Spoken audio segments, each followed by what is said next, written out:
Dans le cadre de la dépression, je voudrais revenir sur le comment du pourquoi. Alors, toute la journée, je vois défiler des personnes en dépression, bien sûr, c'est mon métier. Donc, il faut bien comprendre que les seuls qui vont s'en sortir, les seuls, ce sont ceux qui, au bout d'un moment, vont s'apercevoir qu'il y a quelque chose qui ne leur convient pas. Ils vivent dans un inconfort inconscient.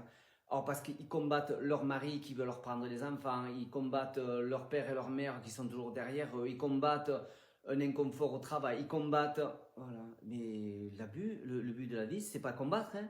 C'est de fuir quand il y a un problème. Mais ça, voilà, le cerveau n'a pas été schématisé comme ça. Donc le cerveau va à tout prix combattre, analyser, comprendre, essayer de convaincre l'autre, convaincre notre mari, les juges, tout ça pour, à la fin, finir dépressif. Tous ces gens, les seuls qui vont s'en sortir, les seuls, ils vont acheter un gros sécateur, ils vont dire, voilà, je coupe, oui, mais c'est mes enfants, j'ai peur de les perdre. Non, mais il y a des lois pour ça, il y a des lois pour ça, pour vous protéger. Mais voilà, les gens, ils sont en permanence, donc ils s'épuisent cognitivement, et puis après, ils se lèvent un matin, ils n'ont plus envie de rien, ils sont dépressifs, ils font que pleurer, ils prennent des cachetons, ils vont faire des soins énergétiques. Tout ça parce que ils veulent combattre, alors qu'il faut prendre la poudre escampette et partir. Les seuls qui vont s'en sortir, c'est eux. Les autres qui arriveront jamais, jamais, jamais.